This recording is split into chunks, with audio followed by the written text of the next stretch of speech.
On sait que derrière les mots qui sont utilisés par le pouvoir se cachent bien souvent des réalités qui ne correspondent pas aux intentions affichées. Pendant longtemps, les États-Unis, et c'est encore le cas maintenant, mais enfin c'était flagrant au moment de la guerre froide, les États-Unis se prétendaient leaders du monde libre. Depuis lors, le mot qui intervient pour justifier, pour légitimer des interventions de l'armée américaine, par exemple au Moyen-Orient, c'est la restauration de la démocratie. De la même manière, en France, un mot, ou plutôt deux mots, qui interviennent couramment, c'est d'une part la défense des droits de l'homme, puisque la France affirme par la voix de ses gouvernants régulièrement qu'elle est la patrie des droits de l'homme, mais aussi il y a un terme qui remonte à un passé lointain, qui est celui de la grandeur de la France, expression qui a été consacrée par Charles de Gaulle lorsqu'il est arrivé au pouvoir en 1958. Donc, derrière les mots, et personne n'est dupe, se cachent des réalités très matérielles souvent, qui sont liées tout simplement à la défense des intérêts d'une puissance, et pas seulement la défense, c'est la progression des intérêts de ces puissances sur la planète. Lorsque j'étais étudiant en deuxième année à l'université, mon professeur d'histoire contemporaine, Ginette Kurgan, faisait un cours sur le capitalisme et l'impérialisme en prenant le cas particulier d'une part de la Chine, qu'elle connaissait particulièrement bien, puisqu'elle avait fait sa thèse doctorat sur le sujet, sur les intérêts belges donc en Chine, et d'autre part sur l'Égypte. C'est un cours qui nous avait beaucoup marqué, puisque pour la première fois, on étudiait pour une époque récente ce que c'était que le colonialisme, ce que c'était que le capitalisme, parce qu'elle nous donnait aussi un cours d'introduction aux sciences économiques, et ce que c'était que l'impérialisme. Il faut d'abord définir ces termes. Le capitalisme, c'est un mode de production, c'est un système qui vise à maximiser les profits, qui est basé sur l'exploitation de l'homme par l'homme et qui conduit à un certain stade de son développement à la concentration du capital. D'autre part, l'impérialisme pourrait être défini comme une domination politique directe sur un territoire, sur une population. Évidemment, le champ sémantique de ces deux mots, impérialisme et capitalisme, mériterait d'être précisé, mais je m'en tiendrai là, car mon objectif n'est pas d'aborder ces deux thématiques, ou ces deux termes plutôt, dans la totalité de leur acception. Je vais étudier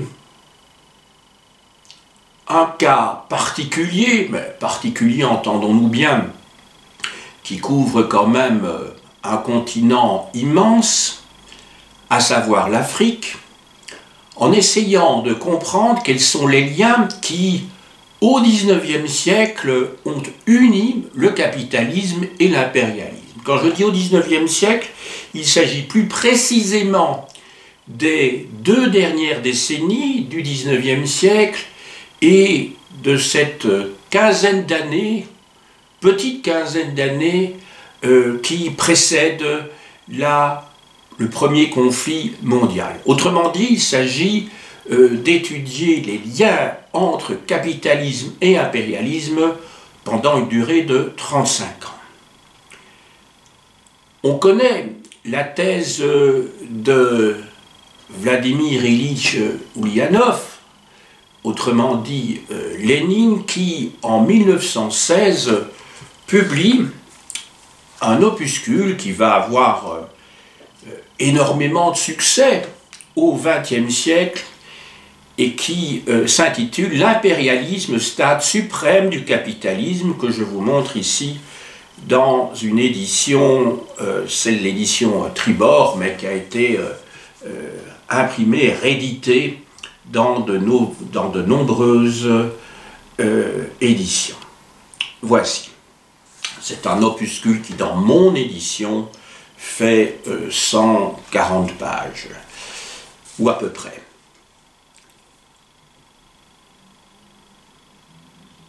Abordons donc cette problématique, celle des liens entre capitalisme et impérialisme en Afrique. Il y a un certain nombre d'arguments qui plaident en faveur de la thèse développée dans cet ouvrage par Lénine, des liens qui paraissent même assez forts pour la période considérée. Le terme impérialisme n'a pas été inventé par les marxistes.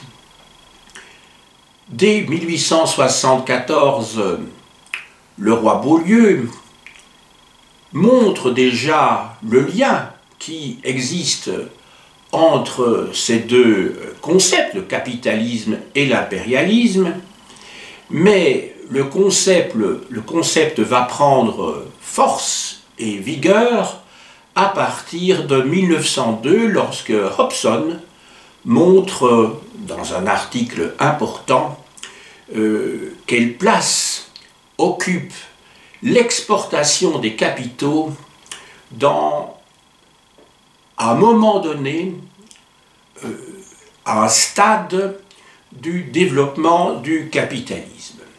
Ce concept d'impérialisme va être repris par plusieurs marxistes entre 1900 et 1916, à commencer par Hilferding, qui en 1910 introduit un terme promis à un grand succès, le concept donc de capitalisme financier.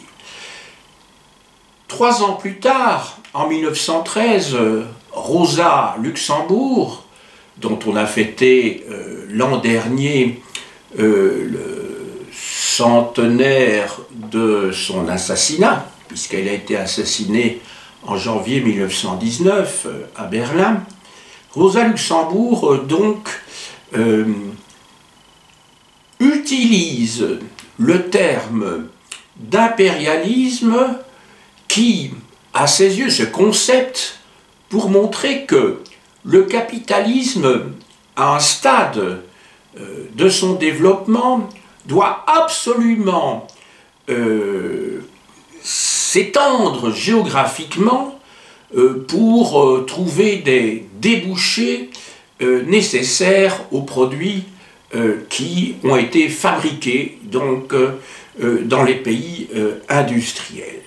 3 ans plus tard, Lénine va poursuivre dans cette voie-là en montrant que l'impérialisme conduit inévitablement la guerre. Il l'écrit au moment donc où le premier conflit mondial a été déclenché, mais on peut dire en fait qu'il ne fait que confirmer la thèse de Rosa Luxembourg qui avait déjà expliqué que l'impérialisme, que le capitalisme ne pouvait que conduire à un conflit entre les grandes puissances industrielles. Nous allons voir dans quelle mesure la thèse de Lénine, la thèse des marxistes, peut être appliquée au cas particulier de l'Afrique. Avant la conquête, les pays, et ici je prendrai essentiellement dans ma démonstration le cas de la France et du Royaume-Uni, avant la conquête donc, les gouvernements ont poussé à l'endettement plusieurs gouvernements d'Afrique du Nord, à savoir l'Égypte, la Tunisie et le Maroc. Et effectivement, ces trois pays-là vont, pour pouvoir s'en sortir par rapport aux dettes qu'ils ont contractées dans un but de modernisation du pays, on leur avait fait des prêts généreux, mais pas sans arrière-pensée, comme vous allez vous en rendre compte. C'est ainsi que, en Égypte, les Français vont établir un condominium avec les Britanniques après 1876, c'est-à-dire après la banqueroute du pays.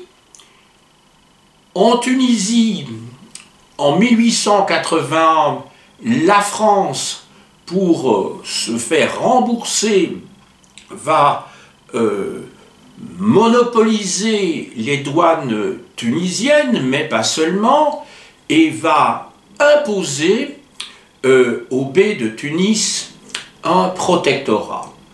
La situation est un peu la même au Maroc, lorsqu'en 1912, la France, là aussi, suite aux dettes importantes qui ont été contractées par le sultan, par le gouvernement du sultan, va établir là aussi un protectorat. Pendant l'occupation de ces différents pays, le Royaume-Uni et d'autre part la France, des participations directes dans les entreprises, en prenant le contrôle, franchement, et d'autre part des participations, je dirais, indirectes, passives, vont être prises de telle manière que l'économie du pays va effectivement être aux mains des protecteurs, entre guillemets, puisqu'il s'agit de protectorat ou de condominium, et que c'est dans ce cadre-là que l'on peut parler d'une liaison étroite entre le capitalisme et l'impérialisme. Ce qui est sûr, en termes de résultats, c'est que les rendements ont été importants, je dis bien pour ces pays-là, entre 1908 et 1914, puisque les intérêts des investissements, des placements qui auront été faits s'élèvent à plutôt 14 à 33%, ce qui n'est pas rien, évidemment. Maintenant, il s'agit de voir si ces liens forts, mis en évidence par les marxistes, entre capitalisme et impérialisme, se justifient pour l'ensemble des liens qui unissent ces deux concepts.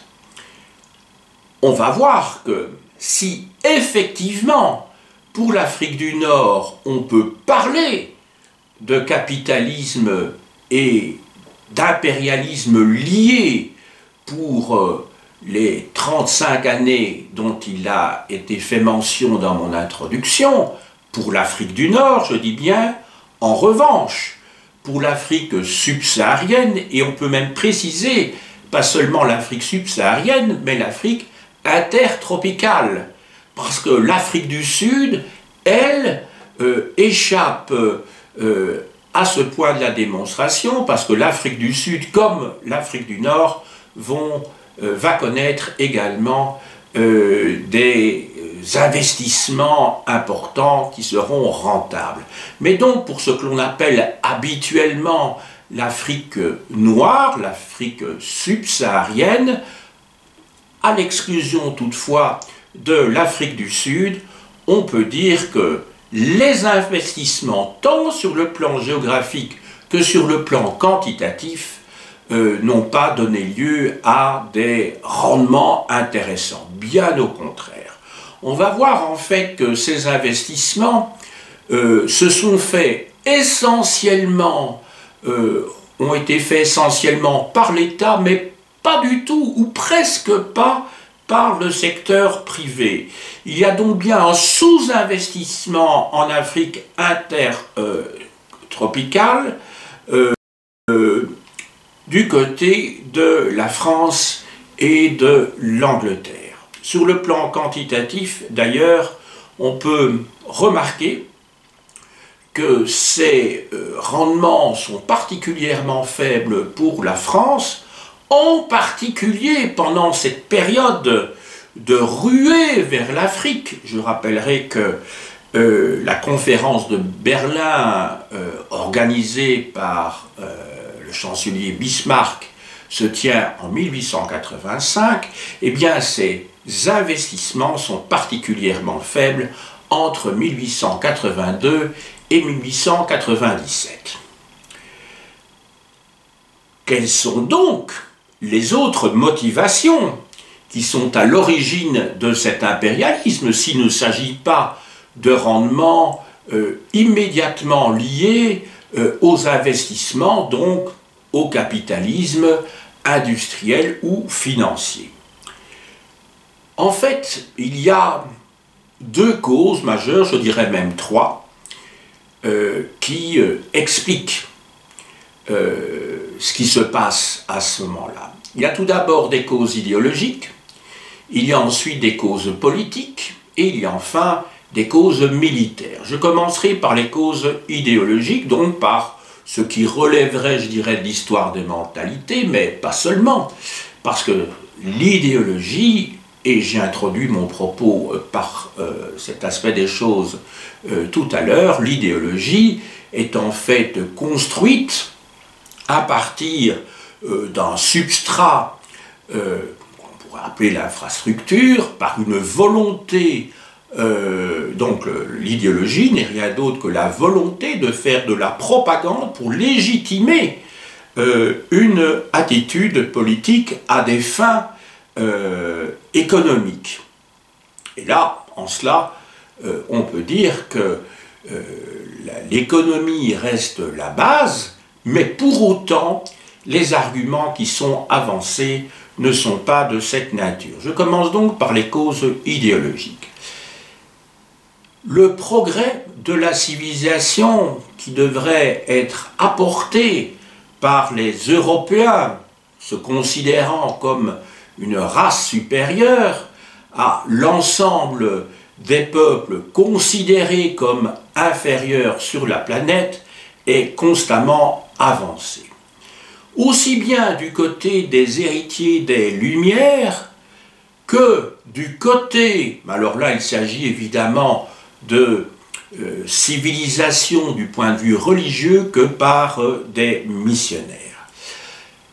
Au lendemain de la défaite de 1870, 71 si l'on veut, puisque c'est à ce moment-là que les traités vont être signés, par la France, suite à la défaite donc de Napoléon III à Sedan face aux armées fédérées ou confédérées des États allemands, bien sûr, le coup est extrêmement dur pour le chauvinisme français, et donc on va voir dans la presse, en politique, une volonté de laver cet affront. La civilisation, la défense de la civilisation apparaît donc pour beaucoup d'hommes politiques français, y compris à gauche, comme Gambetta, qui va se rallier à la politique de colonisation dans les années 70, parce qu'il meurt assez tôt, hein, il meurt en 1880, je vous dis ça de mémoire, et d'autre part, Jules Ferry lui-même fait appel à cette notion de civilisation qui est reprise en chœur par tout le monde à ce moment-là. Les motifs nationalistes en France sont constamment apparaissent très clairement, puisqu'il s'agit de prendre sa revanche face à l'Allemagne, et d'ailleurs Bismarck va laisser faire les choses pour trouver une soupape de sûreté par rapport à ces sentiments vécus par les Français. Les arguments donc nationalistes apparaissent clairement lorsqu'il s'agit de conquérir des territoires outre-mer, mais il y a aussi une expression extrême de ce nationalisme qui est le racisme, les deux termes étant liés souvent très naturellement à cette époque-là. La notion de race est constamment mise en évidence et il paraît évident aussi bien pour les Français, et Jules Ferry lui-même parle de la nécessité pour la France, race supérieure, pour les Français, race supérieure, d'apporter donc la civilisation aux races inférieures, les Africains en l'occurrence, mais pas seulement, et les Britanniques se considèrent aussi comme une race supérieure au peuple africain et au peuple asiatique. Lié à ces causes idéologiques, on assiste donc à une héroïsation de militaires qui partent au fond un petit peu comme des aventuriers et qui, tout en étant des personnages relativement obscurs finalement, mais qui vont être mis en évidence par le pouvoir, on va leur, comment dirais-je, on va leur sculpter des statues, ils vont apparaître dans les manuels de la Troisième République pendant les 35 ans considérés ici. C'est le cas, plus précisément, de Gallieni lors de son entreprise au Soudan, et aussi, bien sûr, de Brazza au Congo. On voit donc ici qu'il s'agit non pas d'arguments économiques ou de causes économiques, en tout cas apparentes, qui interviennent ici dans les politiques impérialistes qui sont menées. À côté de ça, je vous ai dit qu'il y a aussi des causes politiques et des causes militaires, autrement dit des causes stratégiques. La France, je vous l'ai dit, cherche à restaurer sa grandeur par la constitution d'un empire colonial. À la suite de la défaite de 1871, je me suis déjà exprimé à ce sujet, mais il s'agit aussi, par exemple pour des pays comme l'Allemagne, d'assurer son statut de grande puissance après la fondation de cet empire allemand, empire fédéral, mais qui est sous la poigne de fer du chancelier du même nom d'ailleurs, le chancelier de fer, et qui va participer à la constitution d'un esprit nationaliste unitaire en Allemagne, parce que n'oubliez pas, l'Allemagne en 1870 est constituée d'une trentaine, si mes souvenirs sont bons, de royaumes, de principautés, de grands-duchés, qu'il s'agit d'unifier. Hein, c'est la grande époque de l'unification de l'Allemagne, et plutôt d'ailleurs l'Italie avait connu un processus similaire dans le cadre du grand mouvement de l'éveil des nationalités. Donc, pour résumer ce point, on voit donc qu'il y a des causes idéologiques, des causes politiques, des causes militaires, qui bien sûr ont un substrat économique, mais pas seulement. Il faut tenir compte des mentalités et qu'il ne faut pas a priori considérer que la grande bourgeoisie se trouve derrière ces conquêtes, parce qu'il y a des conquêtes qui ne rapportent rien, en fait, hein, où les éléments économiques n'interviennent pas, sauf si l'on considère que l'on espère à terme trouver des matières premières qui ne sont pas encore apparentes à ce moment-là dans des pays qui sont, pour une partie importante en tout cas, de l'Afrique subsaharienne, constituée par des déserts. Maintenant, il s'agit de faire la part des choses entre, d'une part, l'argument économique qui est mis en évidence par les marxistes et par Lénine tout particulièrement dans cet opuscule que je vous ai montré tout à l'heure, l'impérialisme, stade suprême du capitalisme, et d'autre part, la faiblesse des liens que l'on observe aussi parallèlement entre le capitalisme et l'impérialisme. C'est donc le moment de faire une synthèse pour essayer donc d'essayer de comprendre en nuances ce qui a pu se passer à ce moment-là. Autrement dit, la question est de savoir s'il s'agit véritablement de capitalisme ou d'autre chose qui est liée à l'impérialisme. Et on va voir, in fine, que le terme mercantilisme, c'est-à-dire un capitalisme de type commercial et non pas industriel ou financier, a présidé à cette politique impérialiste et à cette politique de colonisation en Afrique.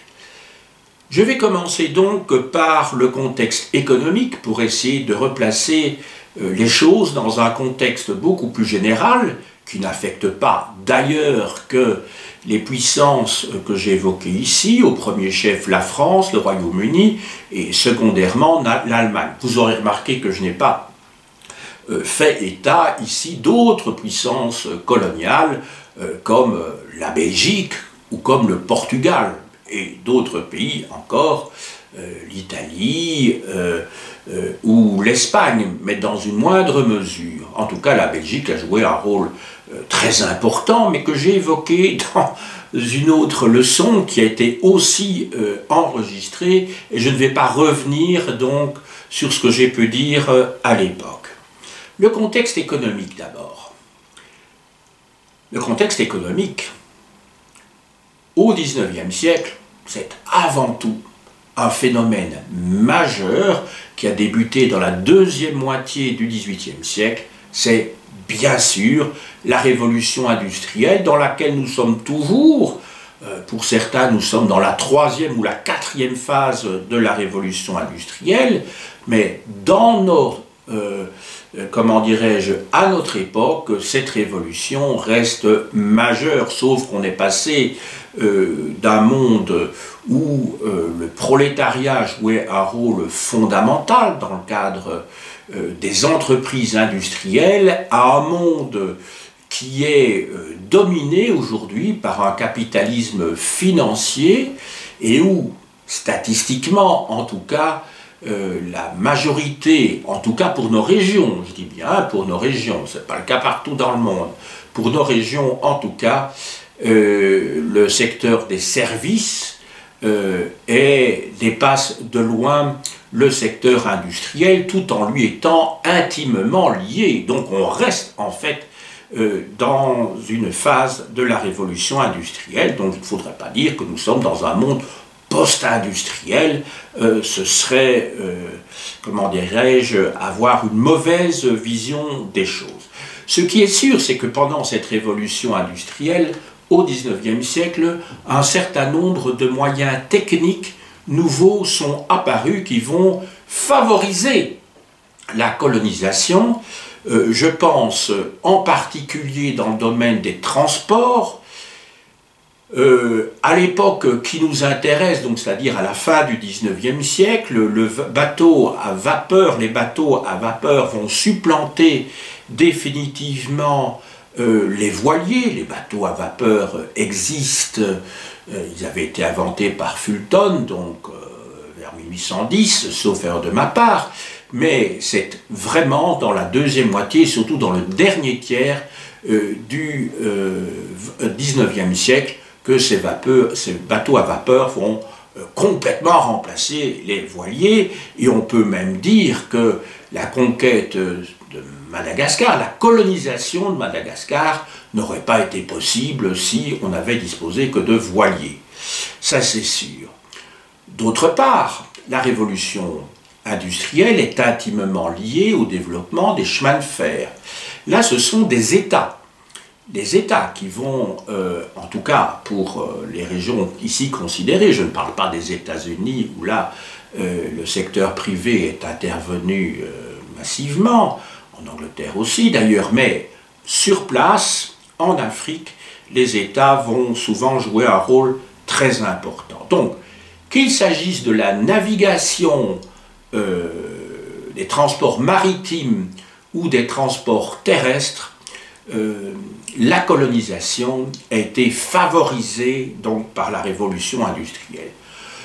On peut dire également que dans le domaine de la santé, les progrès de la médecine n'ont pas joué un rôle quelconque. Plus particulièrement, on pense à la découverte de la quinine, qui va permettre à de nombreux coloniaux, entre guillemets, de partir d'Europe en Afrique et donc de s'installer et donc de pouvoir, à partir du moment où ils utilisent ce médicament, pouvoir donc administrer les territoires. Ça va leur permettre aussi de partir avec leur famille, leur épouse, et donc ça va favoriser donc leur installation sur place.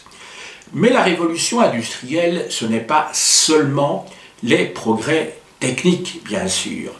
La révolution industrielle, c'est peut-être d'abord cela, mais la révolution industrielle est liée étroitement à la demande de matières premières, parce que ces machines, une fois que l'on peut les faire fonctionner et qu'elles peuvent produire beaucoup, infiniment plus que des êtres humains, il va falloir trouver des matières premières, surtout bon marché. C'est la condition sine qua non.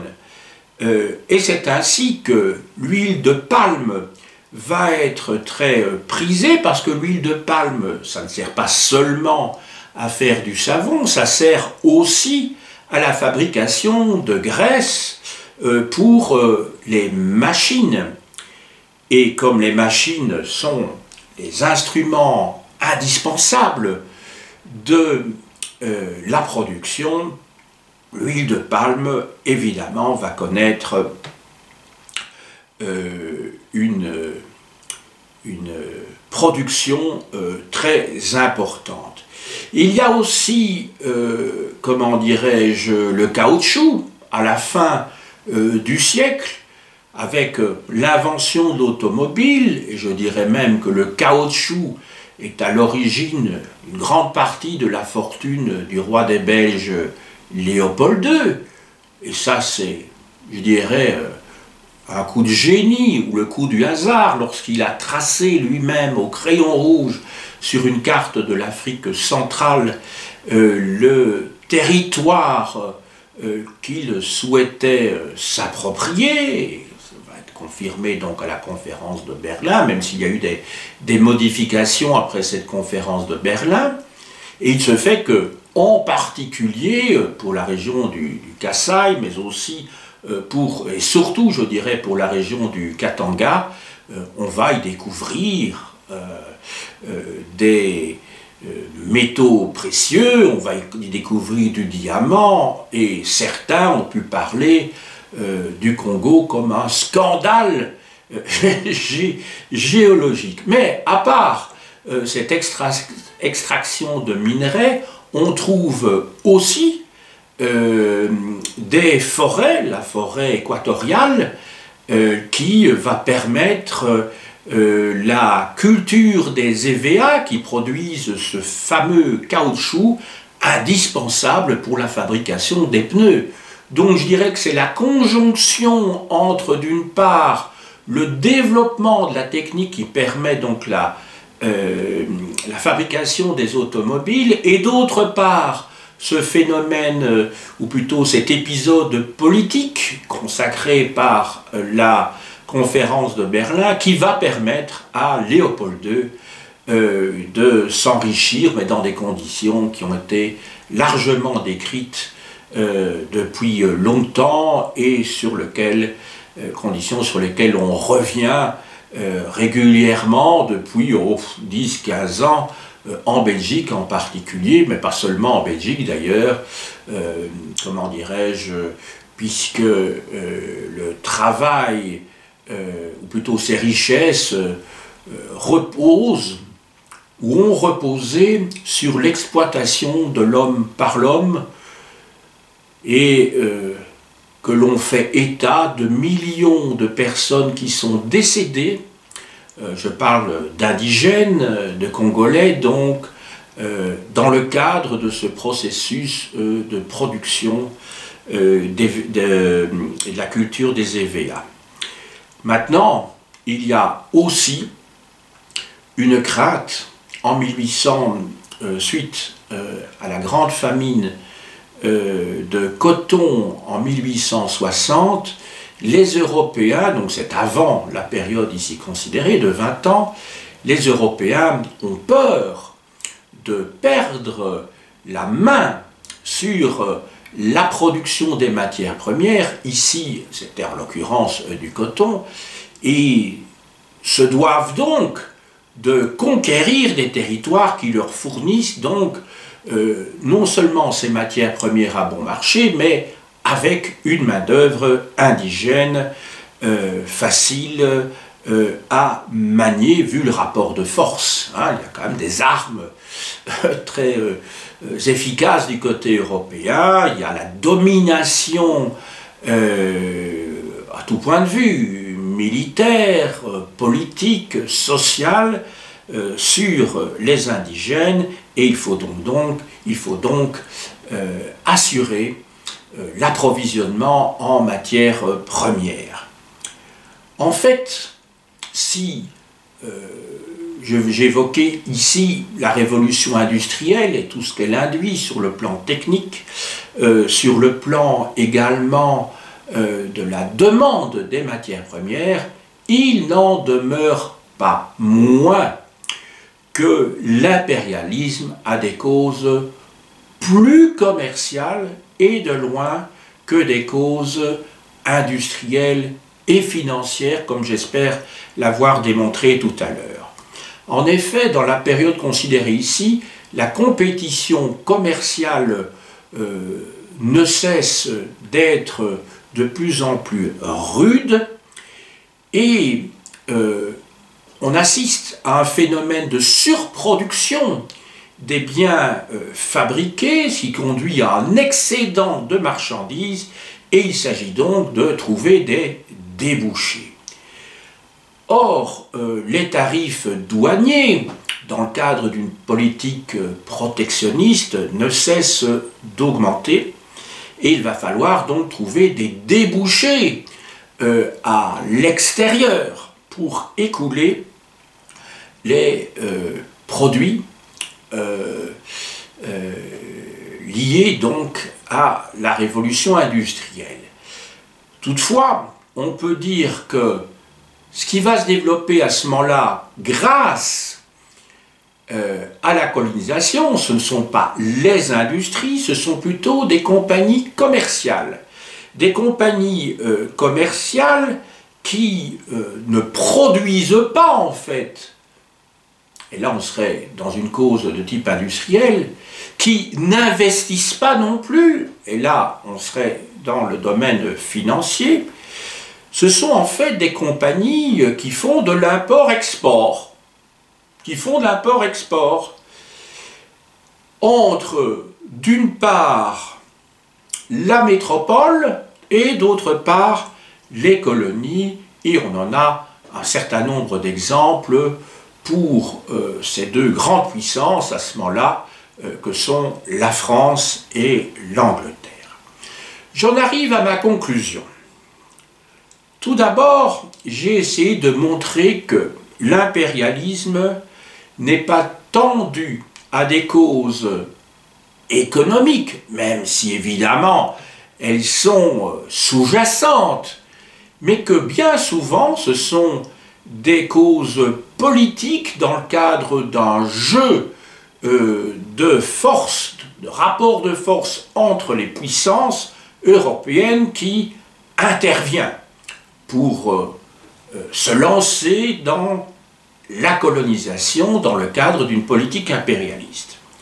Ensuite, j'espère avoir montré que l'impérialisme qui a induit le colonialisme et une forme de capitalisme n'est rien d'autre que la cause non pas d'un moment particulièrement important dans l'histoire du capitalisme, car ce capitalisme, étant un capitalisme commercial, est en fait une forme de régression à un mercantilisme ancien, tel qu'il avait été conçu déjà au XVIIe siècle. Pensez au mercantilisme de Colbert, ce que l'on appelle habituellement le colbertisme d'ailleurs, lorsqu'il a créé des compagnies d'État d'ailleurs, ou des compagnies, ou favorisé des compagnies privées qui commerçaient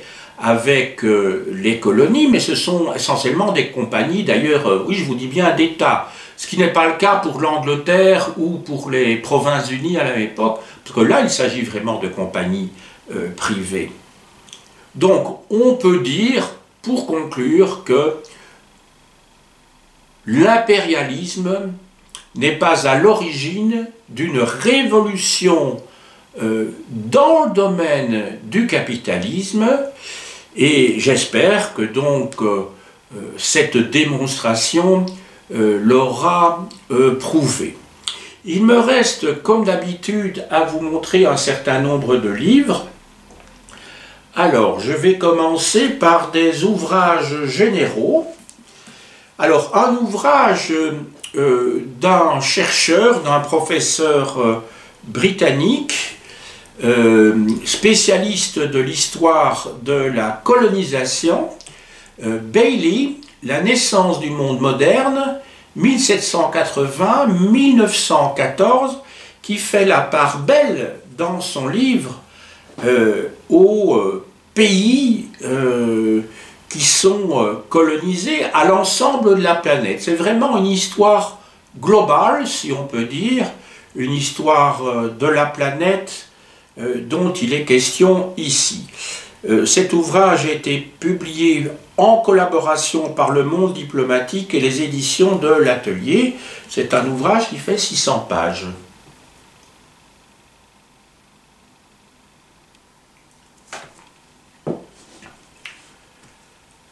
Alors, d'un historien marxiste, Eric Hobsbawm, L'ère du capital, 1848-1875, chez Hachette dans la collection Pluriel.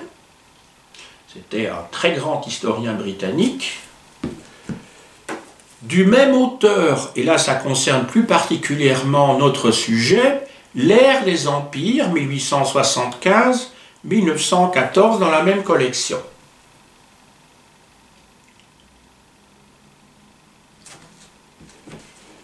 Alors, de Heinz Gollwitzer, L'impérialisme de 1880 à 1918, publié chez Flammarion dans l'Histoire illustrée de l'Europe.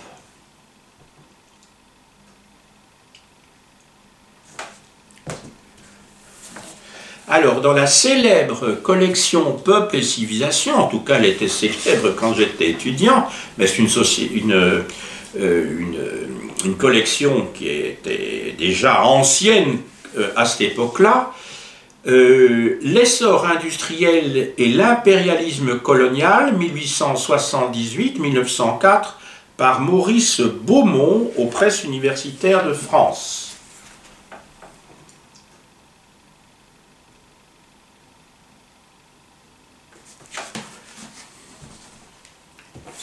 Alors, d'un auteur qui a été très à la mode ces dernières années, Thomas Piketty, Capital et idéologie aux éditions du Seuil.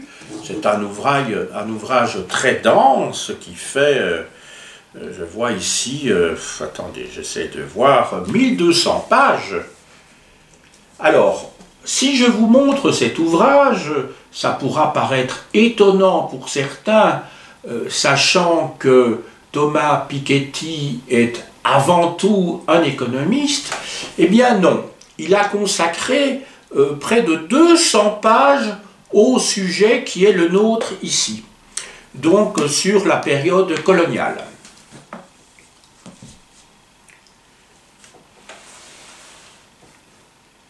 Alors, sur la colonisation, Marc Ferraud, alors là c'est un ouvrage de vulgarisation, La colonisation expliquée à tous aux éditions du Seuil,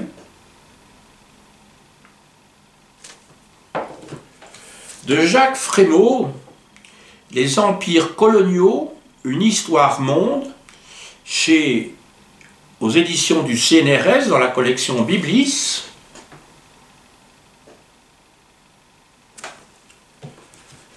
Alors, des ouvrages plus anciens, L'expansion européenne 1600-1870 par Frédéric Moreau dans la collection Nouvelle Clio, Presse universitaire de France. C'était des manuels qui étaient utilisés il y a 40 ou 50 ans quand j'étais étudiant.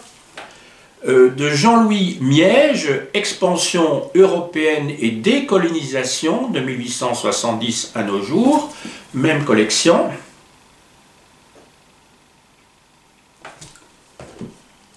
À la documentation photographique, le numéro de novembre-décembre 2016, Colonisation, une autre histoire, de Romain Bertrand.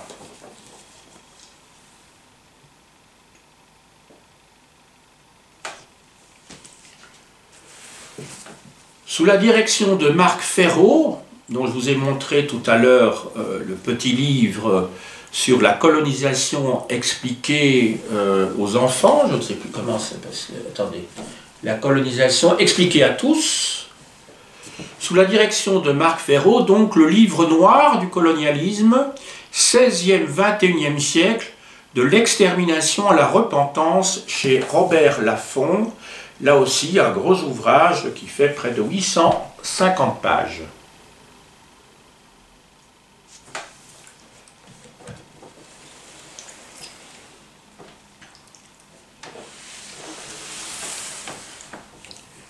Je poursuis. L'Afrique de la colonisation à l'indépendance, c'est un petit que sais-je dû à Anne Stamm.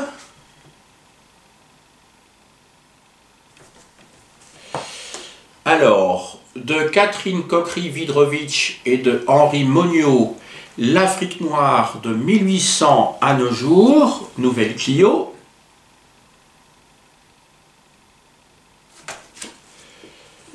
Alors, du même auteur, Catherine Cockry, La découverte de l'Afrique, c'est en fait un recueil de sources commentées dans la collection Archives Julliard.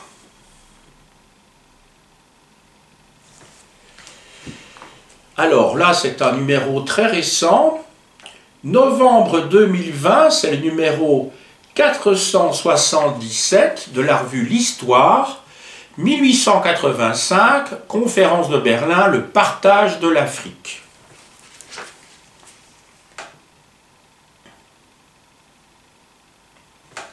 Alors ici, un ouvrage plus ancien, sous la direction d'Hubert Deschamps, Histoire générale de l'Afrique noire, de 1800 à nos jours, aux presses universitaires de France.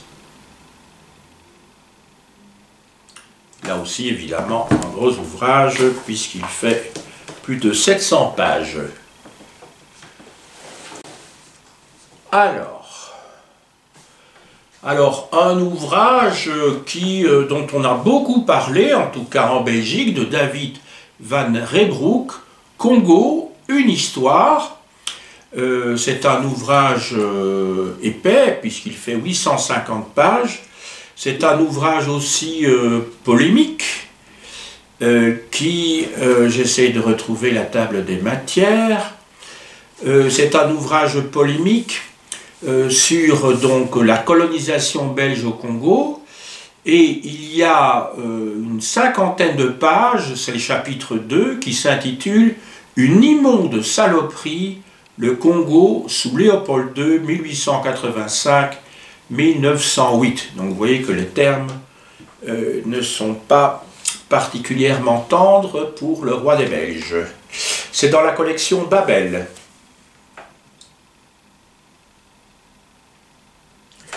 Alors d'autres ouvrages sur le Congo que je vous montre parce que je n'ai pas abordé aujourd'hui, mais quand même on ne peut pas oublier en tout cas l'action des Belges au cœur de l'Afrique. Alors de celui qui fut mon maître à l'université de Bruxelles et qui écrit de nombreux articles sur le sujet, Jean Stengers, Congo, mythe et réalité, 100 ans d'histoire, et ça a été publié, alors là, aux éditions du Culot. Il y a déjà 30 ans, mais...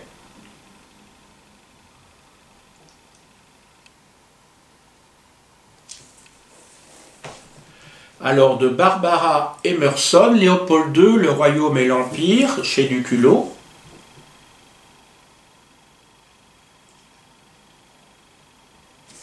Alors, de Guy Van Thames, professeur à l'Université libre de Bruxelles néerlandophone, donc en fait c'est la vraie Universiteit Bruxelles. La Belgique et le Congo, Nouvelle histoire de la Belgique, volume 4, édition complexe.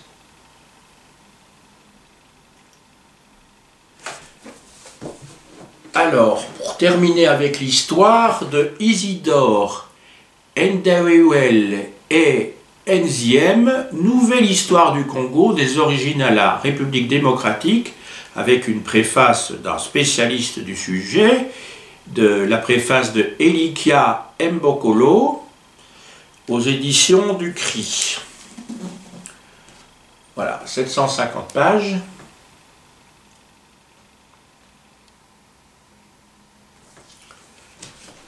Enfin, je ne vous ai pas apporté de romans concernant d'autres régions qui ont été colonisées dans le monde, sinon évidemment il y a de grands romans coloniaux liés à l'impérialisme britannique en Inde, par exemple, dont Parangon est évidemment Rudyard Kipling. Il faut savoir que donc le livre de la jungle, c'est vraiment un ouvrage colonial, qui utilise la métaphore animalière comme Jean de La Fontaine l'a utilisé pour décrire la société Louis XIVienne. Alors, du prix Nobel Mario Vargas Llosa, Le rêve du Celte. Alors là, c'est une histoire justement des injustices, comment dirais-je, pendant la période considérée. Le héros s'appelle Roger Casemans et découvre justement au fil de ses voyages au Congo, et puis la deuxième partie de l'ouvrage concerne l'Amazonie, ce que c'est que au quotidien l'exploitation de l'homme par l'homme. Et enfin, un grand classique de Joseph Conrad, Au cœur des ténèbres, dans la collection bilingue chez Aubier et qui concerne les ténèbres, c'est donc la forêt équatoriale au Congo.